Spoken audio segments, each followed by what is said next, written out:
Welcome to the On Collective's Underdog MMOs series. This is episode 2, where we look at Project Wasteland, the Mythiclands. It's available on Steam for 99 cents. It's a single developer 3D MMORPG that has some crafting, building elements, combat, gear progression, all of the basic stuff you'd expect.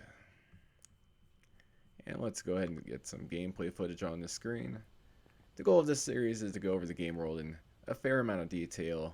There'll be a lot of spoilers. We'll discuss the story, lore, aspects of world building, some game design aspects, and a bit of behind the scenes material as I find whatever I can find. So yeah, the game starts. You're a villager who managed to escape a widespread plague of some sort to a small pocket universe. However, in that pocket universe, you lack the resources you need to build and survive, and you must venture back into the lands of your former home to find supplies to rebuild. Numerous monsters and the occasional violent player make gathering supplies quite difficult at times. The game has a main quest line consisting of over 20 subquests, 13 pages of a farmer's log to gather, a bestiary log to complete. You complete it by killing the creature, and it has, I know it definitely has over 40 creatures. It's quite a few, and quite a varied set of creatures, and numerous structures to build in the pocket universe. You can also build some stuff in game as well, including tents, campfires, and even some faction-based PvP items. There are 4 factions as far as endgame goes, each one focused on element.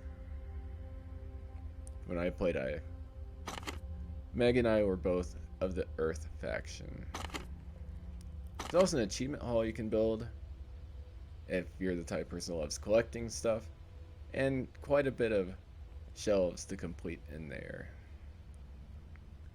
It would likely take a skilled gamer probably about 15 hours to complete all of the content, and a lesser skilled one closer to 30 hours, I would say, assuming you take the time to explore the world. The world is open, moderately sized, and has a variety of biomes and structures to discover. This is a single developer project, so you need to curb your expectations a bit here. There's some quite questionable UI choices, some quirks in the gameplay mechanics, and the occasional bug. But at 99 cents for that amount of gameplay, and it's actually quite a bit of fun, it's definitely worth the price of admission. What's always fascinated me about covering the obscure and lesser known and older MMOs is the community you end up stumbling across. A lot of times you can be playing a game like Elder Scrolls Online, Final Fantasy XIV, World of Warcraft, RuneScape, and if you don't have an established guild you're a part of, you'll see a lot of other players running around and chatting. It almost feels empty, as if the large population of people, it just makes it feel like you're how some people feel like when they're in a large city, where there's lots of people, but those people tend to keep to themselves and within their clique.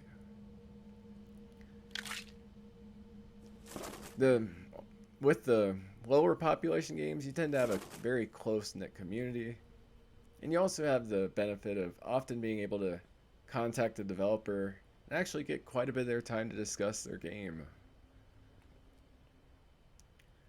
So during my time playing this game, I saw the developer post on Discord about the game they're making, and given we maintain an archive of MMO and multiplayer games, I figured, hey, let's try to grab a copy of this. And we ended up getting 4 keys to the game altogether. So anyway, there's the story of the adventures of the farmer before the game started, my own adventures through the world, And I did make a pretty cool Discord pal in the process, the developer.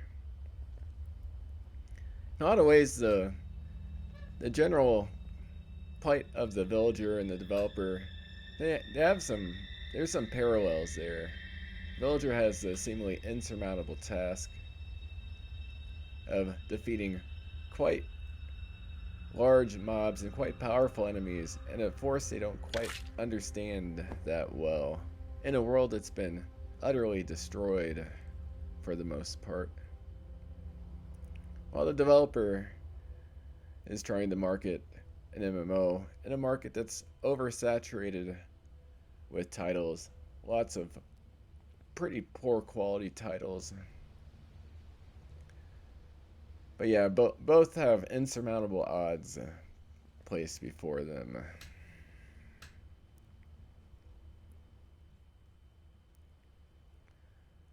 So yeah, we'll start by discussing the story of the farmer. At the time of this video, I didn't complete the very last part of the game, the last dungeon, but I did complete most of the other content. So anyway, I'll just refer to the farmer as farmer for simplicity's sake. And in the beginning, the farmer noticed some signs of something being awry. Noticed an increase in population of slimes across his farmland, including some quite powerful ones. He sought to resolve this slime invasion, took his shovel, and eradicated his field of all the slimes. A neighboring farmer noticed his success and hired him to clear out his field as well, which was the start of a career change from farmer to mercenary. As some sort of evil force began to spread, farming wasn't really a viable career anymore, obviously. It's unclear whether the farmer was driven by greed or driven out of base survival instincts and pragmatic necessity, but he was highly adaptable, finding an opportunity to thrive. He went from town to town, and in the second town, he came across somebody whose loved one was killed by a specific wolf, so he took out that wolf, received his payment, traveled to another town, spent all of his money at a local tavern, and was back to being broke, except this time broke and far away from home. Farmer dug through barrels and other refuse for food and other items. Continued hanging out at the tavern when he overheard a woman getting mugged. It's a bit unclear in his diary whether or not this woman was murdered or only had items stolen from her. It appears that she was murdered in the process.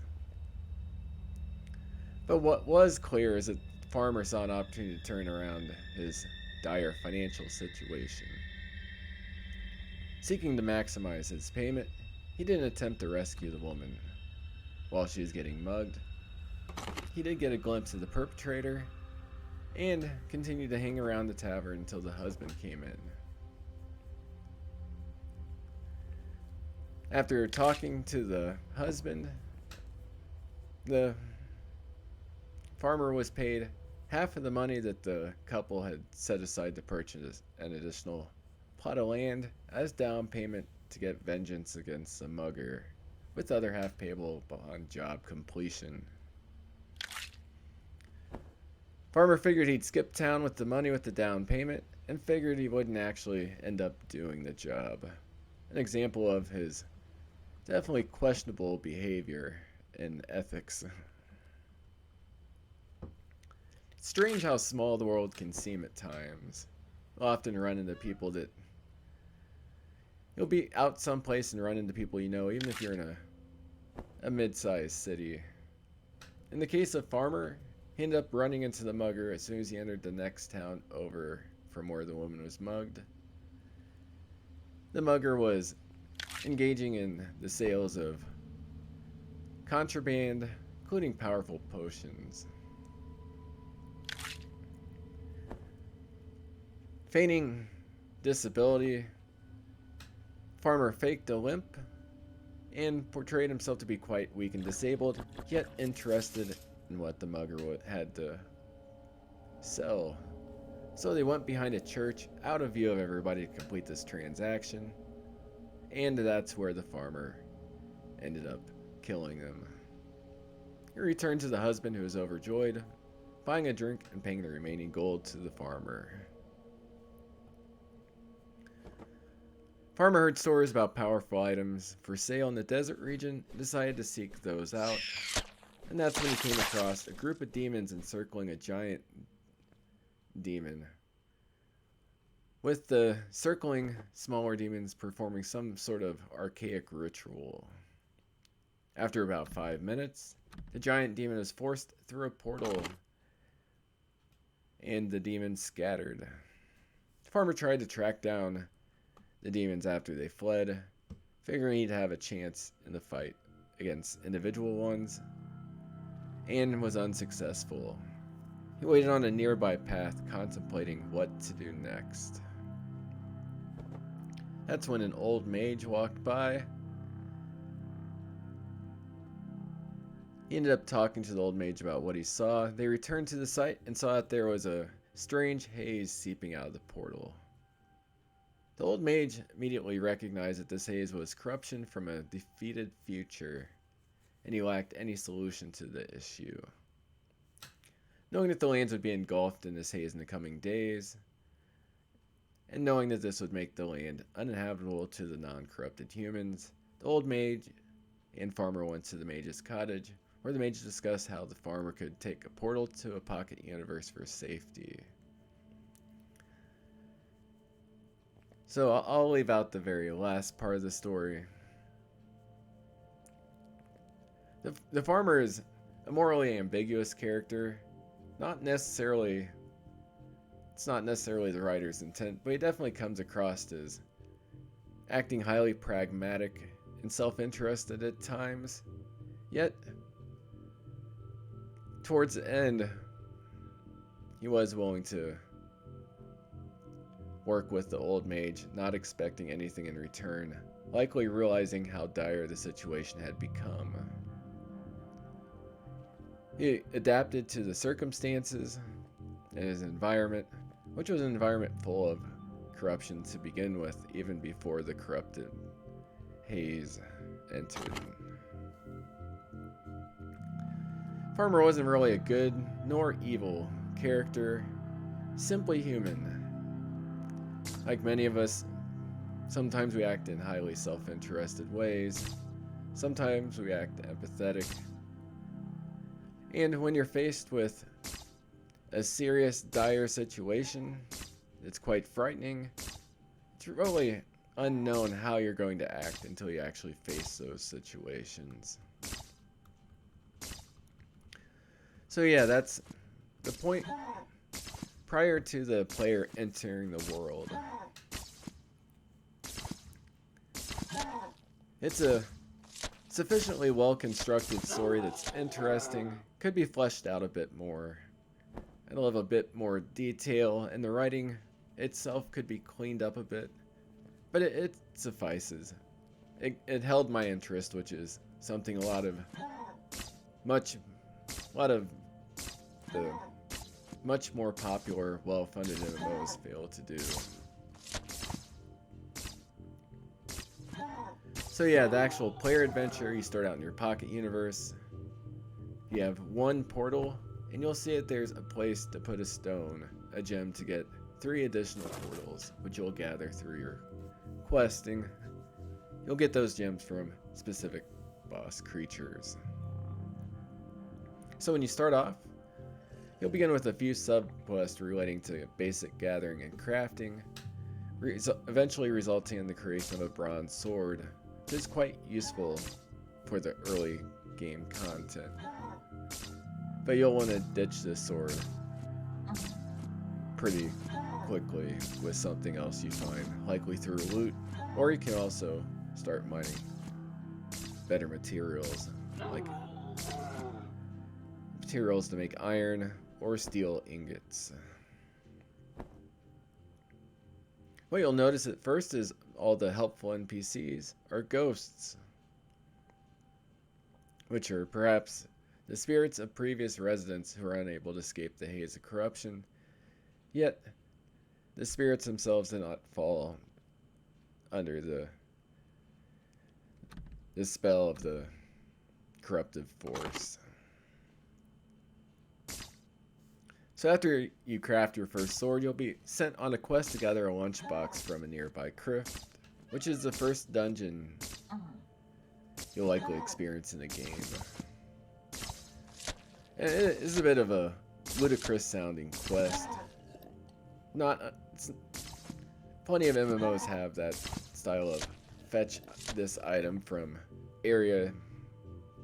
whatever area they want you to go to.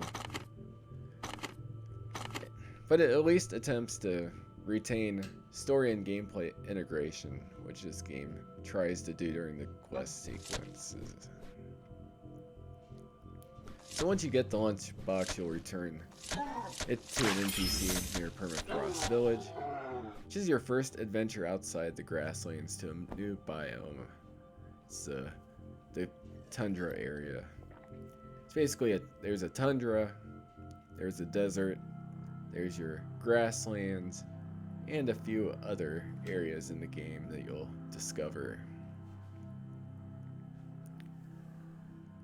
So once you go to Permafrost Village, you'll get a quest. You'll eventually get a quest to go to one of the first open world castles in the game, where you'll come across the Frozen Knights. It's unclear who the Frozen Knights are exactly based on what I've discovered in game, but they're probably formerly knights who succumbed to the corruptive force. Regardless, the castles are fairly well paced, and the difficulty scaling is appropriate. There's sufficient space between each knight where you can pull individual ones, or if you wanted to, you could gather multiple ones up at a time to kill at once. You can even use stealth and a bit of parkour to bypass many of the lesser knights and go straight to the boss if you wanted to. So you do have multiple paths to at least get to close to the endpoint of many of the quests.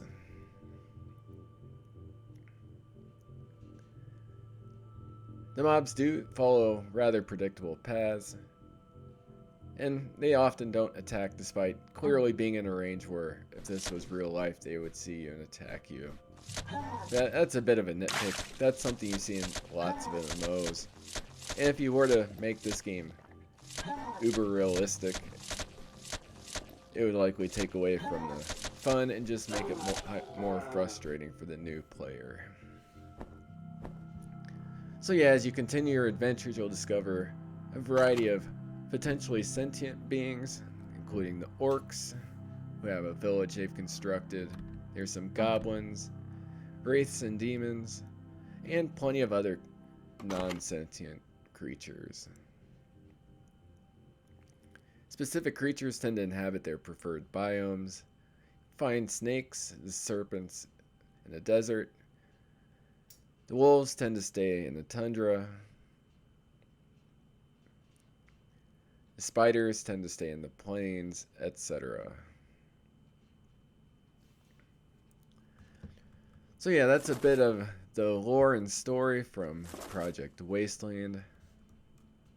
It's definitely an interesting attempt at creating a unique game by a single developer. And from my roughly 30 hours in game, what I was left with most was wondering what this developer could actually accomplish if he had a team behind him. Perhaps somebody that could work on art, somebody that could help refine the combat mechanics, a UI designer, etc. Combat is rather basic, and the UI does look a bit amateurish. Yet the world itself, despite using a lot of Unity Store assets, is quite coherent and consistent. And the buildings actually all touch the ground, which is a problem that I've discovered is all too common in MMOs offered by major publishers like Gamago and GameForge. There was some grass on the hills and a few assets I did find that weren't touching the ground, but I really did have to look. So yeah, this is a game that's unlikely to become your MMO of choice, but it's definitely worth checking out. And it has an unclear future. There's basically nobody playing the game at the moment. I've been playing it. My wife has played it. There's a few people that I've seen hop on from time to time. But it's kind of in a catch-22 state. Nobody's playing the game, so nobody's buying the game, so there's no funding. Because there's no resources, it's difficult to create new content for the game. So as a result of no new content for the game, the players that would play the game don't play the game. So yeah, definitely check this game out. It's only 99 cents. There's also a Patreon you can go to support the game. Definitely help out the little developers. With sufficient funding, this game could be turned into something really special. But as is, it's a fun, occasionally buggy, somewhat quirky MMO that I definitely enjoyed my time playing. So, hope you enjoyed the video. Please like and subscribe, and I'm going to continue to work on getting the audio balance better. I do have a green screen coming. I do plan on making these a bit more professional in the future. But yeah, the Project Wasteland, it's available on Steam. I'll try to remember to put a link in the description. And check out some of the other videos I have to offer. I did post most of my gameplay footage, and I do plan to post all of it with time. So if you want to watch how the game plays, just look through my videos. There's a playlist for Project Wasteland. Have a great day.